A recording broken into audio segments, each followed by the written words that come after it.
Now, introducing to the ring his opponent, DKBeast, Daniel Beaupre.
The DKBeast entering the ring. Daniel Beaupre, First Nations warrior. Got the Mohawk flag.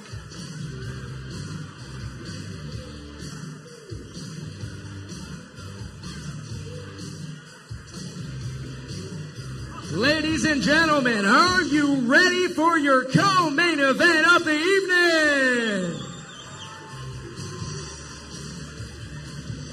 This bout is scheduled for 6 rounds in the light heavyweight division. Introducing first in the blue corner, this fighter holds a record of 2-9, and he comes all the way from Jamaica. Give it up to Gregory the Killer Miller.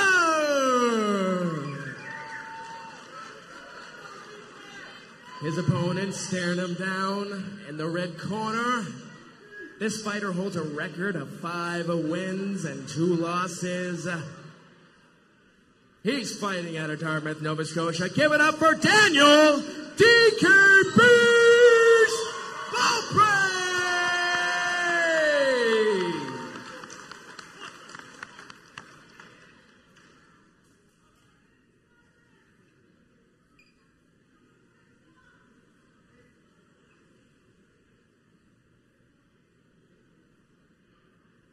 All right, so we got 6 rounds of this action coming up. Light heavyweights. Light heavy. So you were saying earlier, Miller, he's kind of a make-or-break fighter. A make-or-break fighter. He's a. We got 2 make-or-break fighters coming up. We got the awkward spoiler in Miller, and we got the aggressive swarmer in Daniel Beaupre.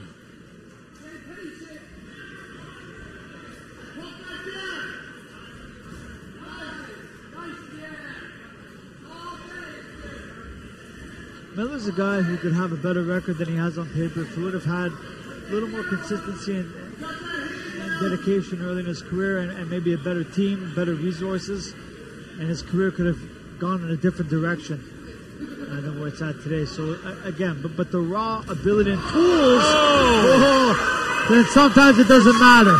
Sometimes it doesn't matter. First punch that lands. You get caught cold like that, it doesn't matter. It was a wicked overhand right from Beaupre. It's almost like it hurt me, and he said, you know what? Shut up.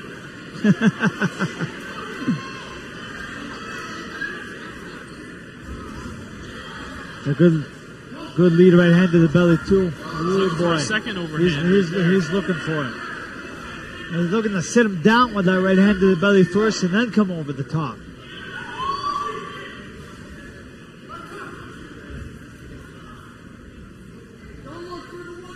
Again, you see where Miller switches, but quick adjustment immediately from Beaupre. Starts leading with that right hand against the southpaw.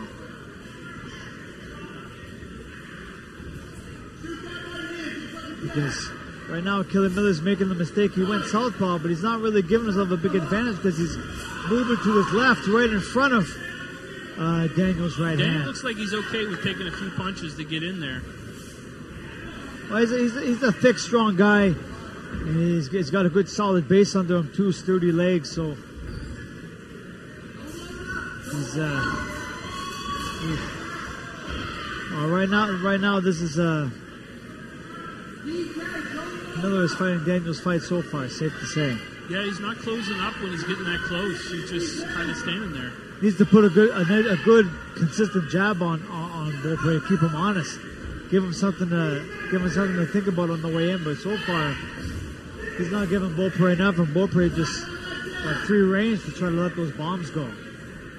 And it looks like Daniel is okay. Oh, Left hook heavy-handed. He's a heavy-handed guy. Heavy-handed. Knockdowns in the first round. Caught him a little high on the head, but Miller's just not positioned himself well in there to defend himself from those shots from Beaupre.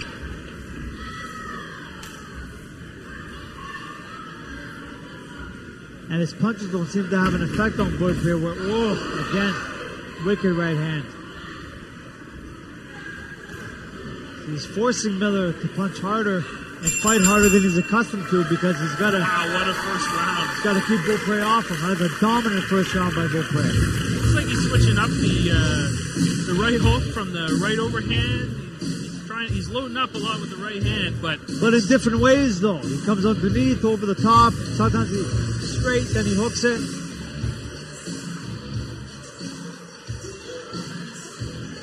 So I mean, what is there a 10?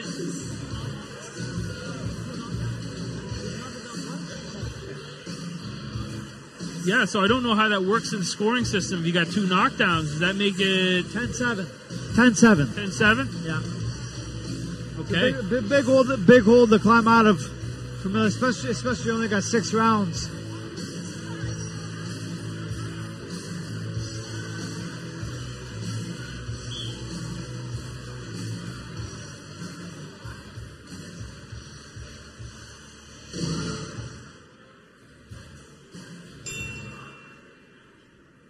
Yeah, it's funny because when I watch tape on Beaupre, I'm saying his name right. Am I on Beaupre? Yes. Yep.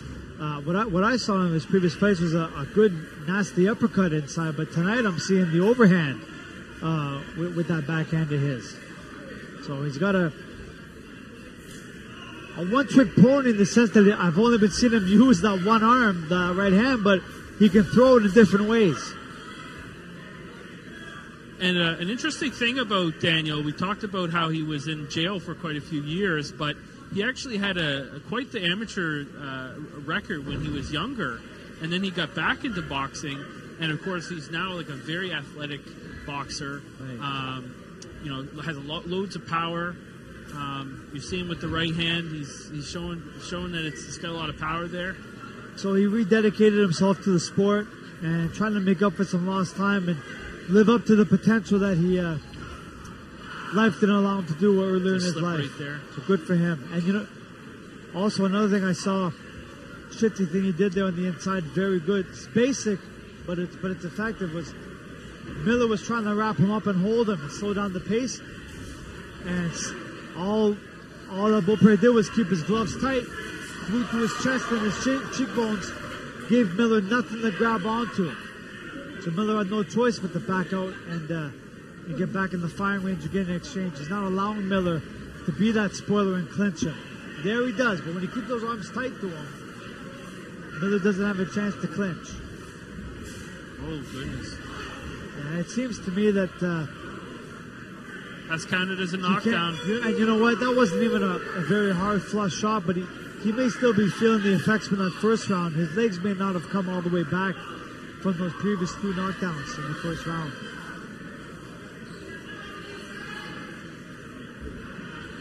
So I'm still seeing that Miller's in the fight.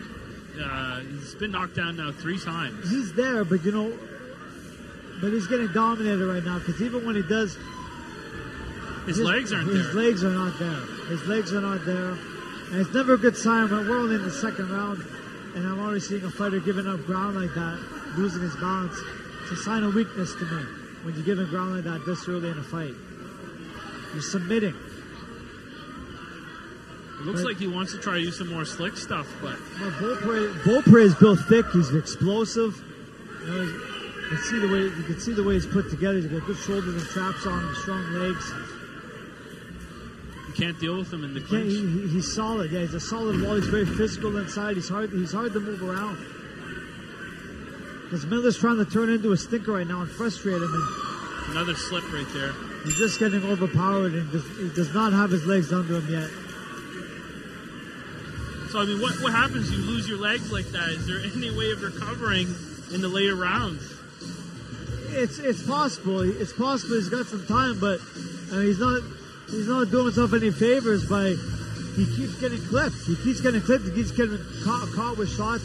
He's trying to make the adjustment by tying him up and trying to slow down the pace and keep Beaupre from punching. But so far, Beaupre's been able to get past that and fight out of those clinches and just use his size and strength to keep the fight in his favor. And I'm really happy with what I'm seeing with Daniel. I'm seeing a really well refined Daniel. I'm actually seeing one of his past opponents in the audience right now. It's funny. Artie Cousins, his coach right now, works with Brett Beaton. Brett Beaton and Daniel, they both fought each other in their first fights. Well, the boxing world is a small world. Daniel now, he's training a lot of different places, seeing a lot of good looks in Nova Scotia. And that's important. That's important. Having the resources and good sparring and good variety of sparring. It's very, very important in a fighter's development. Even when Miller's going down, he's looking for that right hand still. And another thing with Beaupre though, because Miller's got he's been given the chance to get full extension on his shots and full leverage to make contact with Beaupre. But Beaupre, he shows up and he's got that guard up nice and tight, and he hasn't penetrated through Beaupre's defense with any of those shots just yet. Beaupre is walking through it and taking those shots on the arms and gloves and just comes forward and does his thing. I'm noticing Miller's got a really long stance. Is that what's not helping him in these clinches? Well, no, you want to have your base under. You want to have a good foundation under you. I think it's just a case of, it's good that he's always fought with a typically wide stance. Mm-hmm. But he just fell down. His legs aren't there. He's going to forfeit. He's going to forfeit. He's done. He's done. Ref's got to let it go. Ref's got to let it go. It's over. Yeah, it's over. His legs are just gone. That's unfortunate for Miller. Well, I think for Miller, I think for him it was an honorable way out. I think he knew.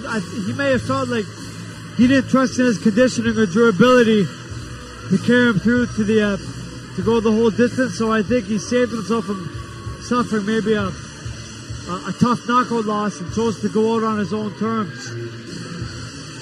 But a good display of strength and power from Beaupre, and Beaupre moves on to his 6th win in 8 fights, 3rd knockout, and the climb continues. All right, so it looks like after this decision, we'll be going right into the main. It'll be the last fight. Again, I'm going to commend people, 50-50 tickets. If you don't got them, they're probably going to be going out soon. Of course, want to say a huge thank you to some of our sponsors, Northeastern Protection Services. We also want to say a huge thank you to our gold sponsor, Eastern Shore Docks and Floats, as well as the Graded Edge Excavation. East Coast Bakery, they're also providing a lot of the cookies that are at the canteen. Of course, there's also Delaney's Pizza in Lawrencetown at the canteen.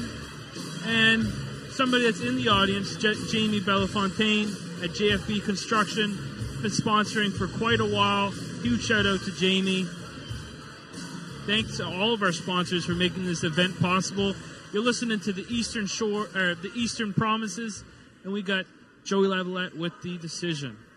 Ladies and gentlemen, referee Craig Smith stops this contest at 1 minute and 29 seconds into the 3rd round. Your winner by TKO, DKBeast, Daniel Beaupre.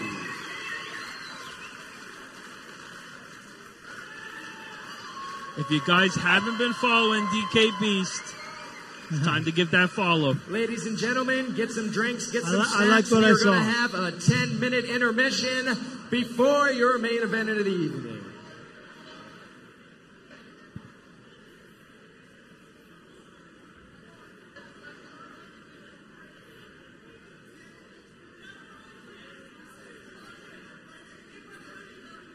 And you haven't seen in the ring, but Sally, his wife, is always there supporting him. It's great to see him with his wife.